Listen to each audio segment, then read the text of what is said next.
June 28, 1944. 13:42 hours. Outside Cherbourg, France. The Panzer IV commander had exactly 4 seconds from the moment he heard the scream of diving aircraft to when 134 pounds of high-velocity rockets turned his 25-ton tank into a funeral pyre. The weapon that changed armored warfare in Europe wasn't fired from another tank. It was launched from above, traveling at nearly 1,200 feet per second, and German tankers called it der Himmlische Hammer, the Celestial Hammer. The Americans had another name, the high-velocity aircraft rocket, and by summer 1944, it had transformed the P-47 Thunderbolt from fighter plane into the most feared tank killer on the Western Front. The transformation of aerial warfare against armored targets began not with grand strategic planning, but with desperation in the hedgerows of Normandy. On June 12, 1944, 6 days after D-Day, Allied ground forces encountered what intelligence had catastrophically underestimated: German armored reserves positioned in unprecedented density throughout the Bocage country. The 12th SS Panzer Division alone fielded 150 tanks within striking distance of the invasion beaches. Traditional ground attack aircraft carried bombs, 500-pounders, 1,000-pounders, weapons designed for area targets. Against individual tanks, these proved devastatingly inefficient. A fighter-bomber pilot had perhaps 3 seconds over target. Bomb release required precise altitude, speed, and angle calculations. Missed by 30 feet, and a tank drove away unscathed while the pilot became vulnerable to flak during his attack run. The mathematics were brutal.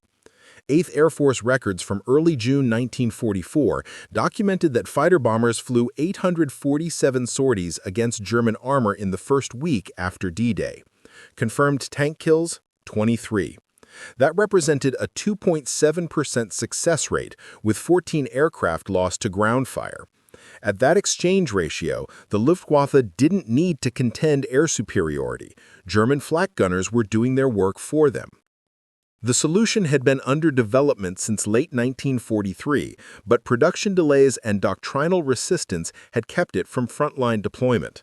The HVAR, high-velocity aircraft rocket, represented a fundamental reimagining of air-to-ground warfare. Unlike bombs that fell according to gravity and required precise release points, rockets could be aimed like bullets and fired from beyond effective flak range. The technical specifications, documented in Army Air Force Proving Ground Command reports from Eglin Field, revealed the weapon's revolutionary nature. Each HVAR measured 68 inches in length with a 5-inch diameter. The warhead contained 45 pounds of Composition B explosive with a shape charge specifically designed for armor penetration.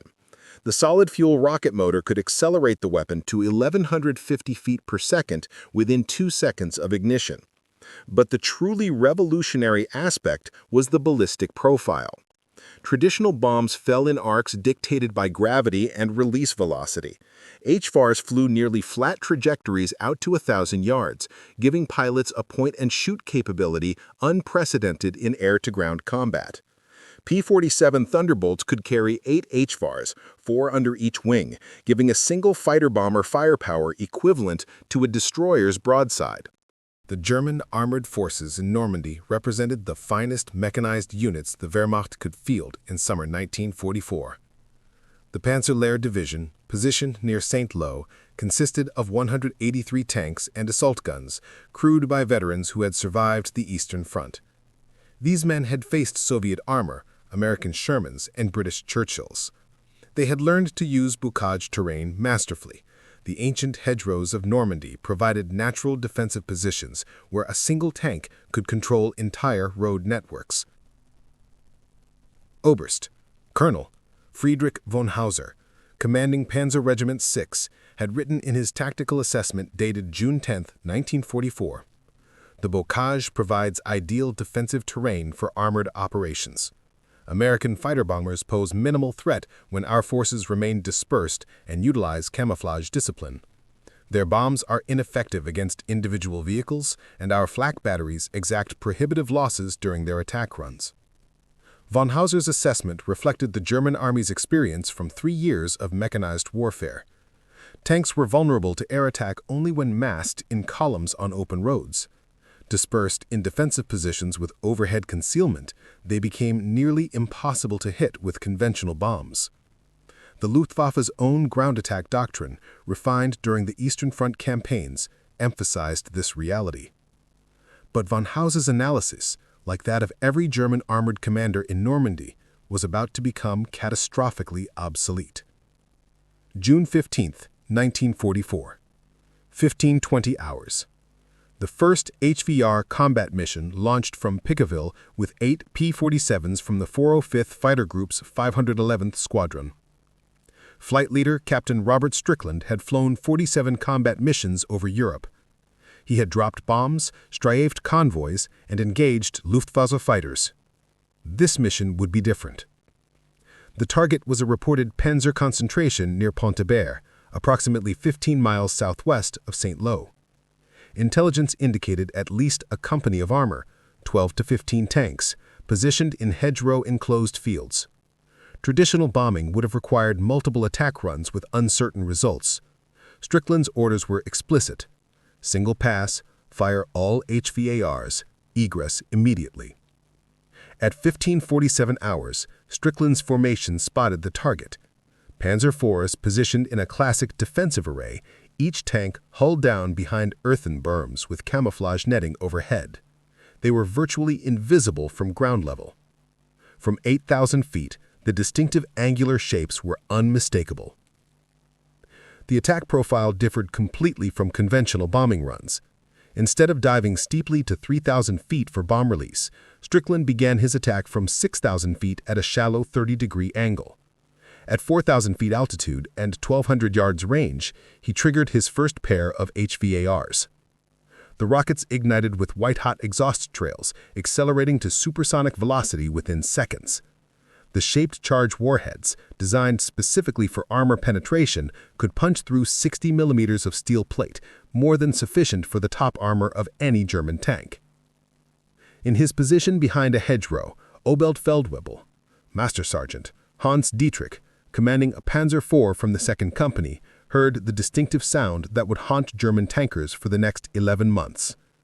The Jumo engines of diving P-47s created a rising scream as they accelerated in their attack runs. Dietrich had 4 seconds, the time between hearing that sound and impact, to react. There was nothing he could do. The rockets traveled faster than sound at close range. By the time Dietrich heard them coming, they were already there. The first HVAR struck his tank's engine deck at a 30-degree angle. The shaped charge warhead penetrated the relatively thin top armor and detonated inside the engine compartment. Diesel fuel ignited instantly. The second rocket hit 3 seconds later, striking the turret ring and jamming the traverse mechanism. Dietrich and his crew abandoned the vehicle as ammunition began cooking off. Within 90 seconds, Strickland's 8 P-47s had fired 64 HVARs into the hedgerow position. After-action assessment confirmed 7 tanks destroyed, 4 damaged, and 2 abandoned by crews. American losses? 0 aircraft, 0 casualties. Before we jump back in, tell us where you're tuning in from, and if this story touches you, make sure you're subscribed because tomorrow I've saved something extra special for you. The success of the June 15th mission sent shockwaves through both Allied and German command structures. Within 48 hours, every P-47 group in the European theater received priority orders for HVAR conversion. By June 20th, 1944, the 9th Air Force had 247 HVAR-equipped Thunderbolts operational over Normandy. The tactical implications were immediately apparent to commanders on both sides.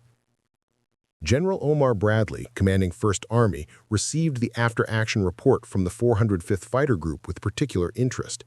His forces were preparing for Operation Cobra, the breakout from Normandy, and German armor represented the primary obstacle. Bradley's operations staff had calculated that conventional close air support would require 400 to 500 sorties to neutralize a single panzer regiment.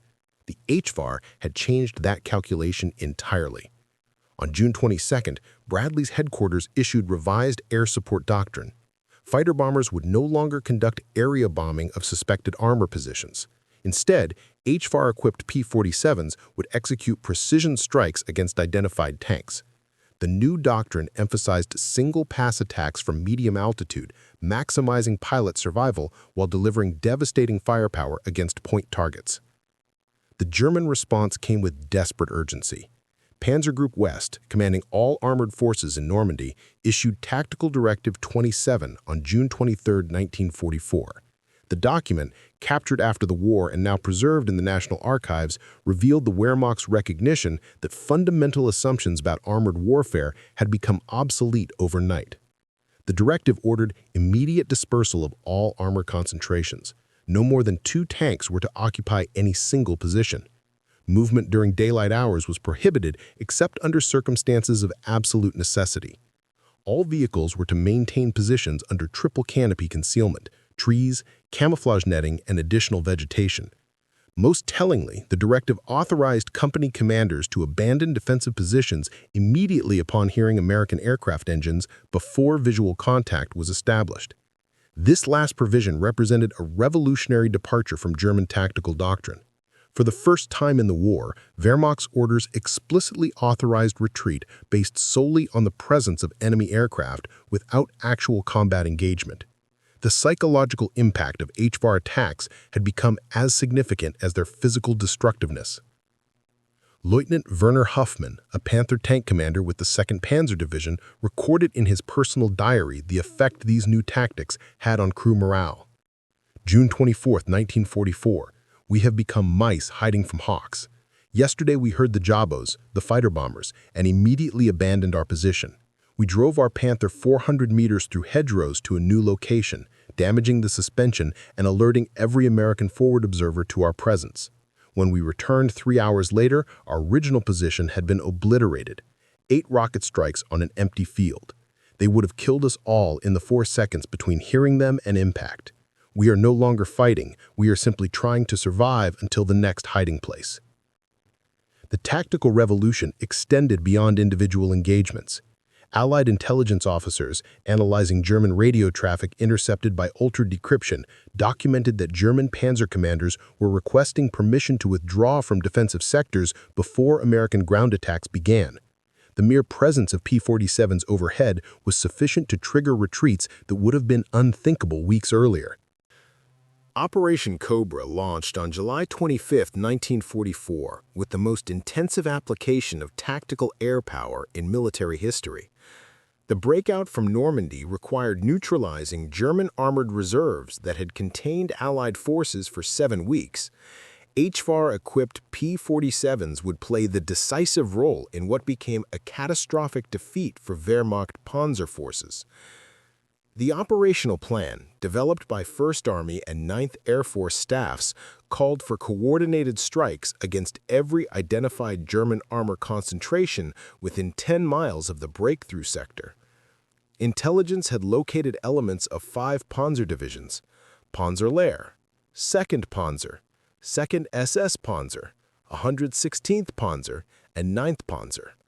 Together, they fielded approximately 400 operational tanks, the largest German armored concentration remaining in France.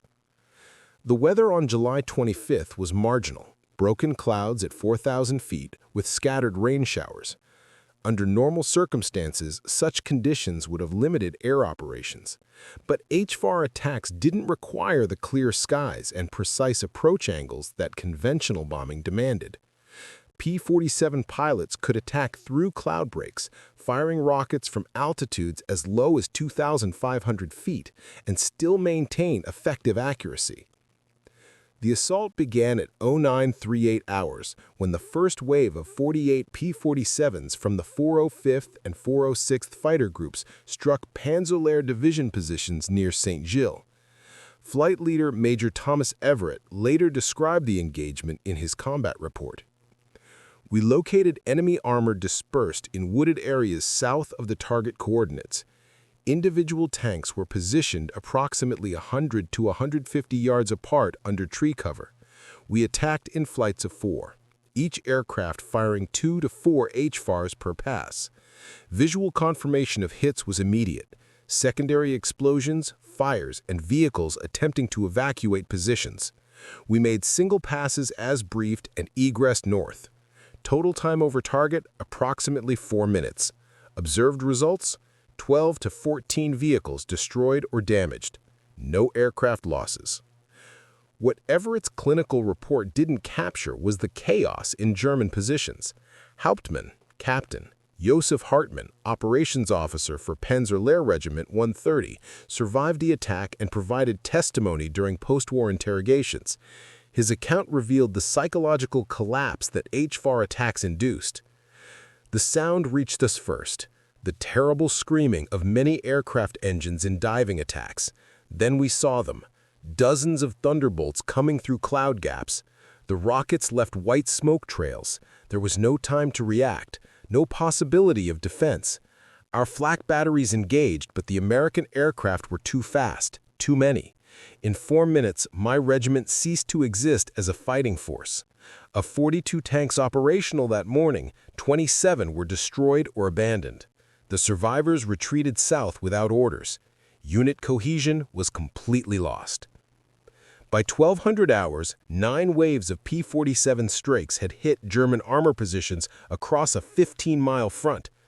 9th Air Force records documented 374 individual HVAR attacks against armor targets. German casualties were catastrophic, not just in equipment destroyed, but in unit coherence shattered. The psychological impact manifested in ways that transcended simple casualty statistics. Radio intercepts decoded by Allied intelligence units recorded German tank commanders requesting permission to abandon defensive sectors before American ground forces arrived. In some cases, entire companies withdrew based solely on reports that P-47s were operating in their sector without actually being attacked. The 2nd Panzer Division, positioned near Tessie-Severe, began withdrawing on the afternoon of July 25th despite having received no direct air attacks. The division's war diary, captured intact when its headquarters was overrun on July 28th, contained this entry: 14:30 hours. Enemy fighter bombers conducting intensive operations throughout sector. Anticipate overwhelming rocket attacks against division positions. Recommend immediate withdrawal to secondary defensive line. Current positions untenable against this form of attack. The recommendation was approved. The 2nd Panzer Division retreated 12 miles, abandoning prepared positions that American ground forces hadn't yet reached. The 4-second warning had become a psychological weapon that defeated German units before they entered combat. By July 26th, the German defensive line in Normandy had collapsed. First Army forces advanced 15 miles in 24 hours, unprecedented progress after 7 weeks of grinding attrition. The breakthrough that conventional bombing and artillery had failed to achieve, HVAR-equipped P-47s had accomplished in a single day of operations. The revolution in air-to-ground warfare was complete. The technological effectiveness of HVAR rockets derived from engineering principles that German defensive doctrine had never anticipated. Understanding why these weapons proved so devastating requires examining the physics of shaped-charge warheads and the ballistic characteristics that made them nearly impossible to defend against. Traditional bombs fell in parabolic arcs determined by gravity, release altitude, and aircraft velocity. A pilot dropping a 500-pound bomb from 3,000 feet at 300 miles per hour had to calculate the trajectory accounting for wind, altitude, speed, and target motion. The bomb fell for approximately 5 seconds, during which a moving tank could travel 50 to 75 feet. Accuracy required exceptional skill and favorable conditions. HVAR rockets eliminated these variables. The solid-fuel motor accelerated the weapon to 1,150 feet per second within 2 seconds of ignition.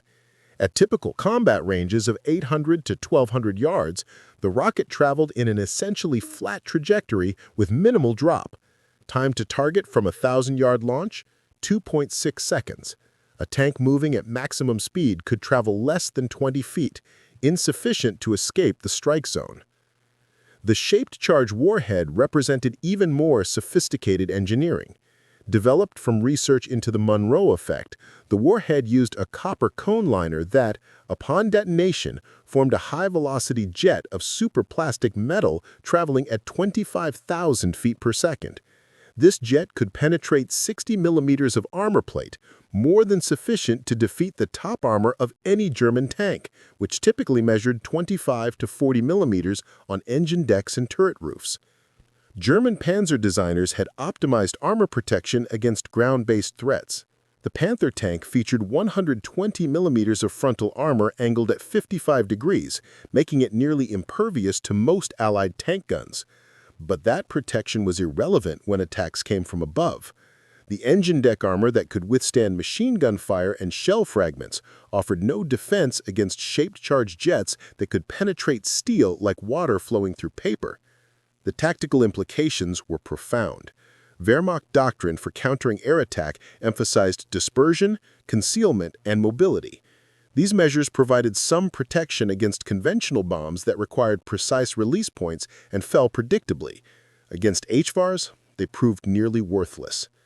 Oberst Colonel Ludwig Fischer, commanding officer of the 9th Panzer Division's tank regiment, attempted to develop countermeasures after his unit suffered devastating HVAR attacks in early August.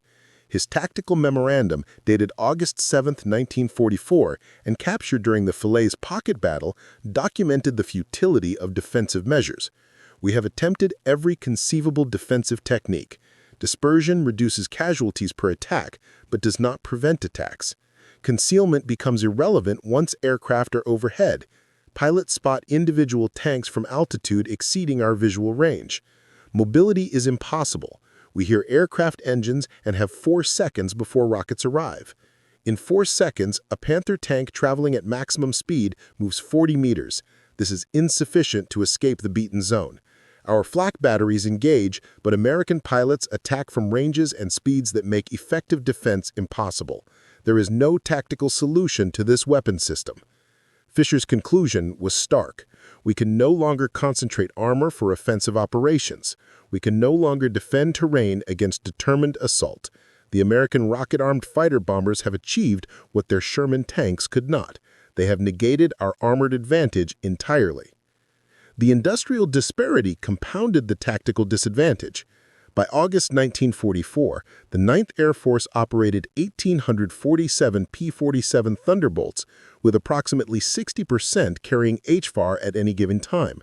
American industry produced 400,000 HVAR rockets during 1944 alone. German tank production, by contrast, peaked at 1,669 vehicles per month across all types, Panthers, Tigers, Panzer IVs combined. The mathematics were inexorable. American industry could produce HVAR faster than German industry could produce the tanks they destroyed. Each P-47 could carry 8 rockets. Each rocket could potentially destroy or disable a tank. America could sustain hundreds of daily attack sorties. Germany was fighting an industrial and technological battle it had no possibility of winning. The Falaise pocket in August 1944 became the graveyard where German armored power in France died beneath HVAR strikes. What remained of 7 Panzer divisions, approximately 200 operational tanks and assault guns, found themselves trapped in a contracting pocket southeast of Falaise. Allied forces had closed 3 sides of the pocket. The only escape route ran east through a narrow gap near Chambois. To reach it, German armor had to move in daylight across open terrain under clear skies. It was the tactical nightmare that HVAR technology had made inevitable. August 18 through August 21, 1944 would demonstrate the absolute dominance that air-launched rockets had achieved over armored formations. The weather was perfect for flying. Clear skies, unlimited visibility, no wind. For German tank crews, these conditions meant certain death. Major Richard Keller, operations officer for the 362nd Fighter Group, coordinated HVAR strikes into the Falaise pocket from his forward air control post.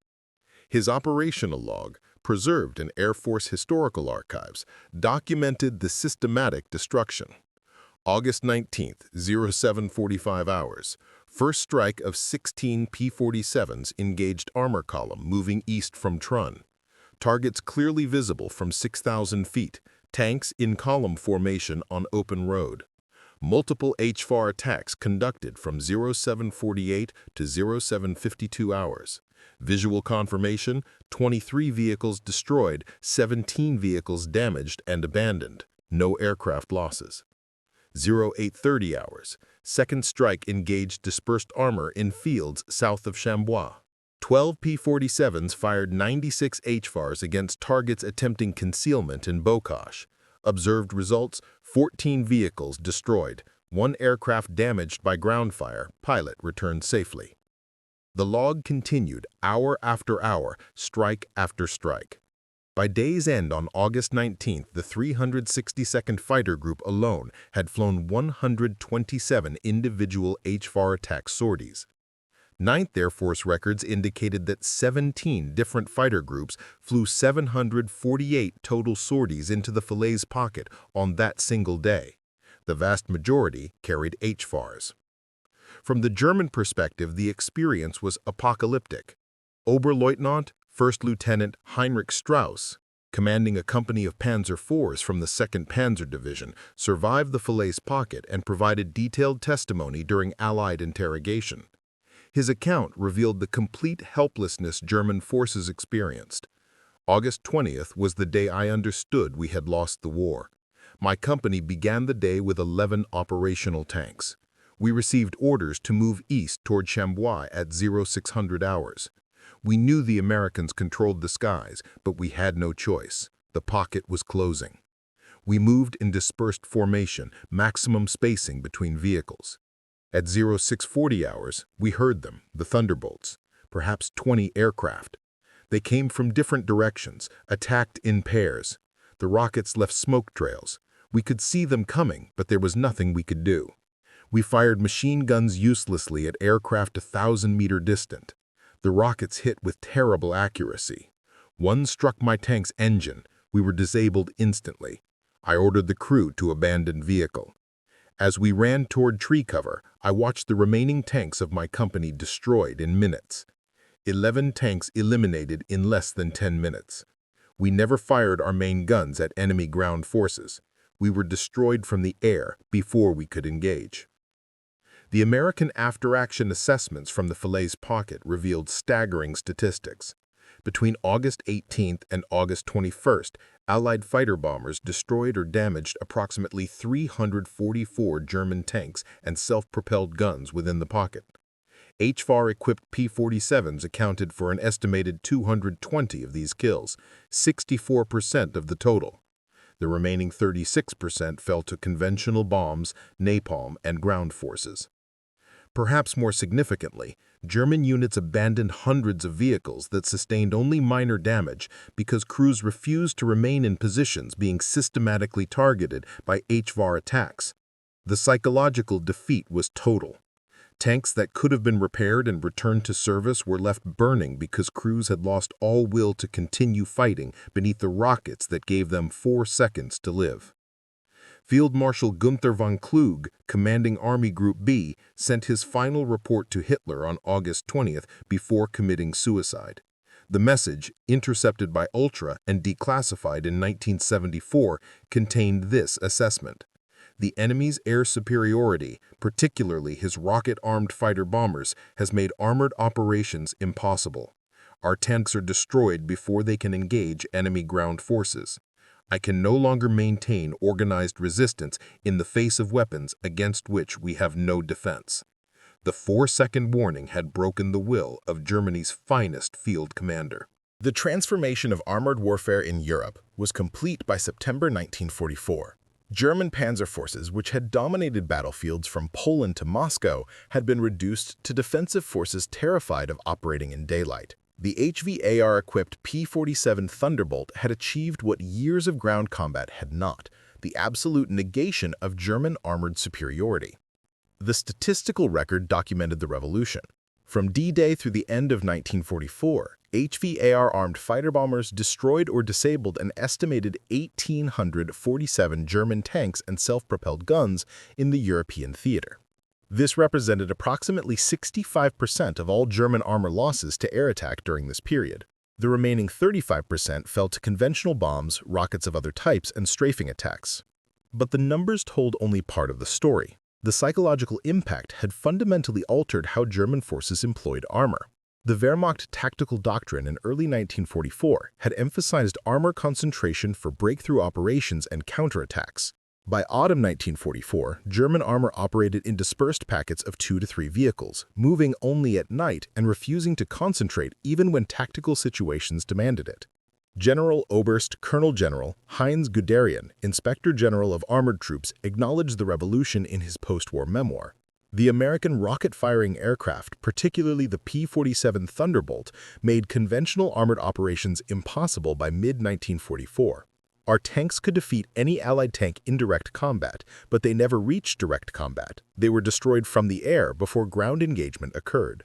The 4-second interval between hearing the attack and the rocket's arrival became a phrase that haunted every tank commander. It was insufficient time to react, insufficient time to evade, sufficient only to understand that death was arriving. The technological disparity had created a form of warfare that courage could not overcome. German tank crews were among the Wehrmacht's finest soldiers, veterans who had fought across Europe and Russia. But skill, courage, and determination meant nothing against shape-charged warheads traveling at 1,150 feet per second, launched from aircraft beyond effective defensive range. The Americans had democratized tank killing. Before HVARs, destroying armor required specialized anti-tank units with specific training and equipment. After HVARs, any fighter pilot with adequate training could engage and destroy tanks with high probability of success. This democratization transformed the battlefield calculus entirely. The industrial capacity that produced 400,000 HVAR rockets in 1944 represented a level of military-industrial mobilization that Germany could not match. Even if German engineers had developed equivalent weapons, which they attempted unsuccessfully, German industry lacked the capacity to produce them in meaningful numbers while also manufacturing tanks, artillery, aircraft, and all other war materiel. The lessons learned from HVR combat employment influenced military aviation for decades. The principle of delivering precision strike capability from beyond effective defensive range became fundamental to air-to-ground doctrine. Korean War fighter bombers carried direct descendants of the HVAR. Vietnam-era aircraft employed similar weapons. Modern precision-guided munitions represent the technological evolution of the same concept: destroy ground targets from standoff ranges, using weapons too fast to evade. The P-47 Thunderbolt, equipped with 8 HVARs, had transformed from fighter aircraft to flying artillery. Each aircraft carried firepower equivalent to a naval destroyer's broadside, deliverable with precision against individual targets. This transformation represented one of the most significant tactical innovations of World War II, the achievement of precision strike capability from aerial platforms. For German panzer forces in 1944–45, the HVAR represented an unsolvable tactical problem. The 4-second warning from engine noise to impact was insufficient for any effective response. Tank commanders who had mastered the complexities of armored warfare found themselves helpless against a threat they could hear but not defend against, see coming but not evade. The streams of HVAR rockets that arced across European skies in the final year of war carried more than high explosives. They carried the future of warfare, the recognition that technological superiority combined with industrial capacity could render conventional military excellence obsolete. The German tank crews who heard that 4-second warning understood they were experiencing not just tactical defeat, but the end of an era when courage and skill could compensate for technological disadvantage.